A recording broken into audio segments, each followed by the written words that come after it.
does my cat yawn at me? Your cat might be tired. Like humans, cats can yawn when they need to rest. Your cat could be stressed or anxious. Look at what is happening around your cat when they yawn. If you think stress or anxiety is the cause, consider a vet visit to see how to best help your friend, especially if you can't remove the source of the stress, like another pet.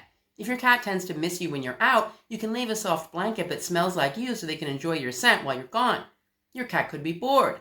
Yawning when bored can release pent-up tensions. If you haven't been playing with your cat daily, it might be time to rectify that, as cats need to interact with their people. If your cat is yawning directly at you, this is often the cause, in which case a few minutes of cuddles and playtime can help your cat feel relaxed and happy. Your cat might just need extra oxygen. Some believe mammals yawn to help breathe in more oxygen and release carbon dioxide from their blood as an automatic reflex.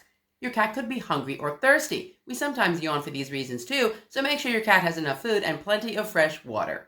Does your cat yawn at you? Got a question about it? Let us know in the comments.